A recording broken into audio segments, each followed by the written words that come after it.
Hello, welcome back to Too Many Books. My name is Sean, and today we have a broken binding unboxing, one that I originally passed on, and then FOMO came back hard to the point that when they offered these remaining copies for sale, I had to pick one up. This, my friends, is Hyperion by Dan Simmons. One of my favorite novels. This novel is an absolute masterpiece. A nice science fiction ode to the Canterbury Tales. A very questionable sticker placement on the wrapper here. It does come with a bookmark, though. That's cool. Featuring Richard Swanland's artwork. And, of course, you have your brown paper wrapping here with a Hyperion wafer sticker on it. I actually just did, the other day, the Darkness at Sethanon unboxing, and I made a remark in there that Fantasy was sticking with the gold paper, whereas everything else is kind of switching over to this brown paper. But, man, this is one that's, oh, you know what, I didn't get the extra dust jacket. That's a bummer. That must have been like a only for the first wave of them. Or maybe it was supposed to be included with these additional copies. I don't know. But anyways, I'll have to find out. So this is Richard Swanland's new dust jacket for Hyperion. That was actually one of the things I was most excited for, was the original artwork by, oh God, what was his name? Gary something or other. Incredible artwork, but the hardcover edition came with an additional dust jacket. It was supposed to come with an additional dust jacket. I don't know if that was just like the first wave, or if it was missing from my box, or what. But I did not obviously get that dust jacket here. But I love that original cover artwork. Although Richard Swanland is definitely dark and foreboding. We have the Time Temple. Time Tombs? Time Tombs. It's been a few years since I've read this. And a ghostly visage of the Shrike there. If you're not familiar with Hyperion, it is a sci-fi classic that can't really be read just by itself. You do kind of need to read at least the first two, Hyperion and the Fall of Hyperion, just because this one just sort of ends. It doesn't really have an end to the story within this one single volume. But it is a novel about a group of pilgrims making a pilgrimage. They're crossing the seas, the Hegemony Council. They're crossing the reaches of space and hegemony to go to the titular Hyperion, where it is said that one pilgrim will be selected by the monstrous and dastardly Shrike. I cannot speak English today. And dastardly probably isn't the right way. I mean, you don't really know what the Shrike's all about. The Shrike just, likes to kill people and impale them upon big-ass spikes, on this crazy tree, which is where it gets its name from, much like the Shrike bird. But anywho, this is very much a backstory novel.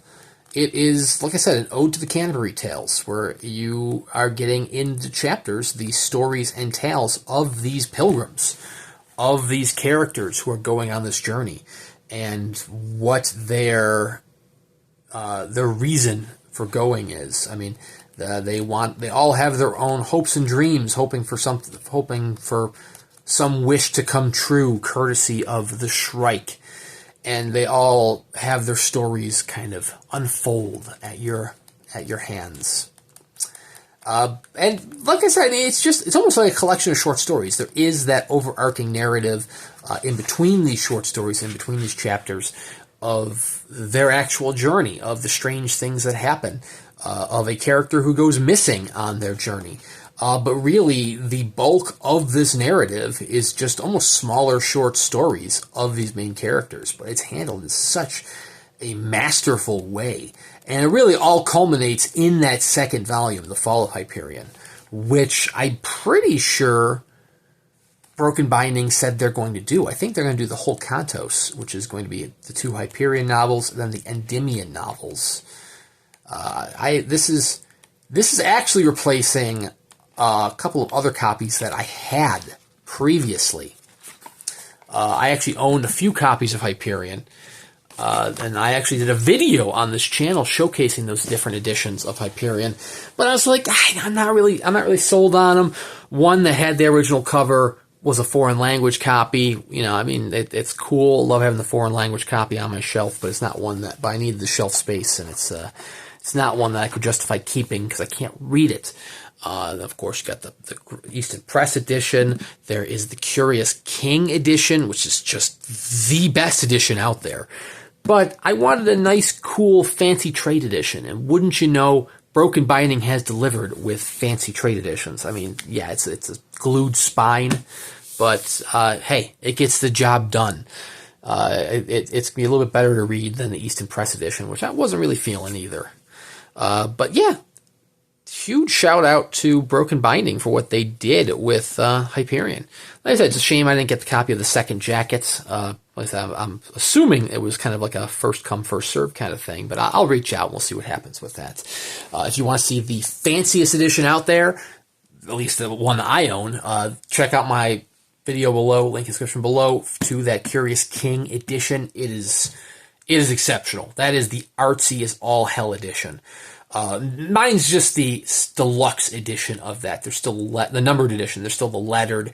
And I think they even got... Did they do a Roman numeral for Hyperion? I feel like they did, but I'm not 100% on that. So there's even fancier ones than the one that I had. But even so, the one I have is... Whew, it is a prize. But anyways, copies of this are sold out for now, unless they find another box somewhere. You never know. Maybe it'll happen. But... You know, if you're able to pick up a copy for yourself, whether it be through Broken Binding or the secondary market, it's a very nice, fancy trade edition for you to add to your collection. Be sure to subscribe to my channel here. I do at least one book review a week with plenty of unboxing videos in between here and there, including plenty of other Broken Binding unboxings. So thank you again for watching, and we'll see you around next time.